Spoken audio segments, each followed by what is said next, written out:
Hello student, आज हम लोग जानेंगे क्लास 12 के हिस्ट्री से चैप्टर 1, जिसका शीर्षक है ईंटें, मनके तथा अस्थियां। इस चैप्टर में हम हड़प्पा सभ्यता और सिंधु घाटी सभ्यता के बारे में जानेंगे और हड़प्पा के लोगों के सामाजिक एवं आर्थिक जीवन कैसा था उसको समझने की कोशिश करेंगे। तो सबसे पहले संस्कृति शब्द का अर्थ समझते हैं। पुरातत्वविद संस्कृति शब्द का प्रयोग पूरा वस्तुओं के ऐसे समूह के लिए करते हैं जो एक विशिष्ट शैली के होते हैं और सामान्यतः एक साथ एक विशेष कालखंड तथा भौगोलिक क्षेत्र से संबंधित पाए जाते हैं।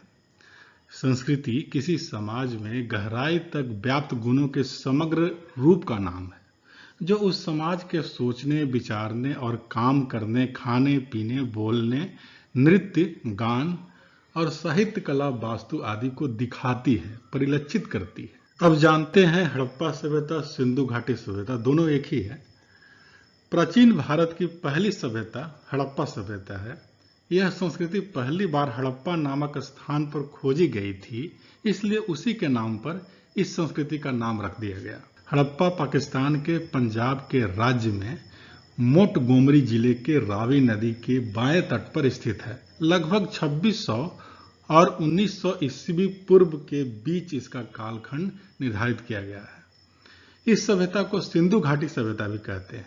इस सभ्यता का विस्तार शुरू में 12,99,600 वर्ग किलोमीटर निर्धारित किया गया था, जो अब 15 से 20 लाख वर्ग किलोमीटर के आसपास संभावित हो गई है। और सिंधु घाटी के लिए सुझाया गया नाम सिंधु सरस्वती संस्कृति एवं सिंधु सभ्यता का उपयुक्त नाम हड़प्पा सभ्यता है। सिंधु सभ्यता में महादेवन एवं विश्वनाथ द्वारा किए गए शोध के आधार पर 2467 अभिलिखित सबूत मिले हैं, जिसकी संख्या अब 3000 के आसपास हो गई है। हड़प्पा सभ्यता का काल क्या था, समय क्या था? तो 2600 ईस्वी से 1900 ईस्वी पूर्व का समय था इसका। और इस संस्कृति के 3 भाग यानी चरण है, जिसमें पहला है आरंभिक हड़प्पा संस्कृति, विकसित हड़प्पा संस्कृति और प्रवर्ती हड़प्पा संस्कृति। हड़प्पा सभ्यता की खोज कैसे हुई? हड़प्पा सभ्यता की खोज 1921 और 22 में दयाराम साहनी, रखाल दास बनर्जी और सर जॉन मार्शल के नेतृत्व में की गई थी। 1856 में जब कराची और लाहौर के बीच पहली बार रेलवे लाइन का निर्माण किया जा रहा था, तो उत्खनन कार्य के दौरान अचानक हड़प्पा पुरास्थल मिले थे। यह स्थान आधुनिक समय में पाकिस्तान में है। उन कर्मचारियों ने इसे खंडहर समझ लिया और यहाँ की हजारों ईंटें उखाड़कर यहाँ से ले गए और ईंटों का इस्तेमाल रेलवे लाइन बिछाने में किया गया। लेकिन वह यह नहीं जान सके कि यहाँ कोई सभ्यता थी। उस समय जॉन बर्टन और विलियम बर्टन दोनों ने एक महत्वपूर्ण सभ्यता होने का संकेत दिया, लेकिन फिर भी कोई उत्खनन नहीं किया गया।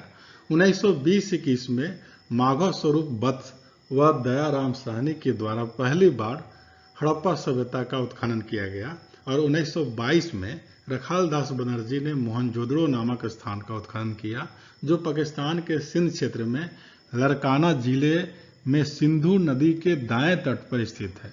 रखाल दास बनर्जी इस टीले के ऊपर स्थित कुषाण युगीन बौद्ध स्तूप का उत्खनन कर रहे थे। मोहनजोदड़ो का शाब्दिक अर्थ है, इसमें पहला है मृतकों का टीला, दूसरा मुर्दों का टीला और प्रेतों का टीला, तीसरा सिंध का बाग और सिंध नक्श। इन दोनों उत्खनन के बाद सन 1924 में भारतीय पुरातत्विक सर्वेक्षण के director general sir John Marshall ने पूरे विश्व के सामने एक नई सभ्यता की खोज की घोषणा की। सर जॉन मार्शल ने लंदन वीकली नामक पत्रिका में इसे सिंधु सभ्यता का नाम दिया। हड़प्पा सभ्यता को सिंधु घाटी सभ्यता क्यों कहते हैं? तो इस सभ्यता को सिंधु घाटी सभ्यता इसलिए कहा जाता है क्योंकि यह सभ्यता सिंधु घाटी नदी के किनारे आसपास फैली हुई है। यह इलाका काफी उपजाऊ है। हड़प्पा वासी यहाँ पे खेती किया करते थे। सिंधु घाटी सभ्यता की लिपि क्या थी? सिंधु घाटी की लिपि को पढ़ने का प्रथम प्रयास 1925 में बेडेल ने तथा नवीनतम प्रयास नटवर झा, घनपत सिंह धान्या, राजा राम ने की थी। लेकिन अभी तक सिंधु घाटी लिपि को प्रमाणित रूप से पढ़ा नहीं जा सका है। लिपि के सबसे ज्यादा अक्षर मोहनजोदड़ो से तथा दूसरे नंबर पर हड़प्पा से मिले हैं। लिपि के सबसे बड़े अक्षर धोलावीरा स्थान से मिले हैं, जिन्हें नोटिस बोर्ड का प्रतीक माना जाता है। सिंधु लिपि भाव चित्रात्मक है, यथार्थ चित्रों के माध्यम से अभिव्यक्त किया जाता था। सिंधु लिपि दोनों ओर से लिखी जाती थी, इसलिए इसे दुष्टोपभेदन कहा गया है।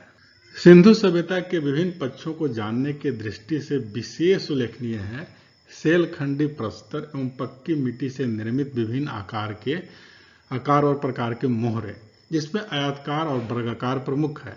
आयताकार पर केवल लेख मिलते हैं, जबकि वर्गाकार पर लेख और चित्र दोनों मिलते हैं। मेसोपोटामिया की 5 बेलनाकार मोहरे मोहनजोदड़ो से मिली है तथा फारस से बनी हुई संगमरमर की मोहरे लोथल से मिली हुई। सिंधु सभ्यता के निर्माता कौन थे? सिंधु सभ्यता के अंतर्गत उत्खनन में मुख्य रूप से 4 प्रकार के अस्थि पंजर मिले हैं, जिसमें पहला प्रोटो ऑस्ट्रोलाइड, भूमध्य सागरीय, अल्पाइन और मंगोलियन है। ये 4 प्रकार के अस्थि पंजर मिले हैं, जिस संभावना स्वीकार की गई है कि इसके निर्माण में मिश्रित प्रजातियों के लोगों का स्थान था। वैसे तो इसके संस्थापक द्रविड़ा को माना गया है, जो बाद में दक्षिण भारत में पलायन कर गए। सिंधु सभ्यता की प्रमुख विशेषताएं हैं, जिसमें पहला है कांस्ययुगीन सभ्यता थी, दूसरा है भारतीय इतिहास में प्रथम नगरीय क्रांति का प्रतीक, जिसकी पुष्टि उत्खनन से प्राप्त की गई कई महत्वपूर्ण नगरों के अवशेषों से होती है। व्यापार एवं वाणिज्य गतिविधियों में महत्व, जीवन के प्रति शांतिवादी दृष्टिकोण, जीवन के प्रति समिष्टवादी दृष्टिकोण। इसकी पुष्टि मोहनजोदड़ो के विशाल स्नानागार, धोलावीरा एवं जूनीकरण से प्राप्त स्टेडियम, जूनीकरण एवं मोहनजोदड़ो से प्राप्त सभा भवन से की गई है। सैनगांव वासी लोग लोहे से परिचित नहीं थे। उल्लेखनीय है कि लोहे का प्राचीनतम साक्ष्य सबूत उत्तर प्रदेश के एटा जिले अंतरजीखेंडा में मिला है, जिसका समय 1050 ईस्वी पूर्व के आसपास स्वीकार की गई है। सिंधुवासी के लोग पीतल से परिचित नहीं थे।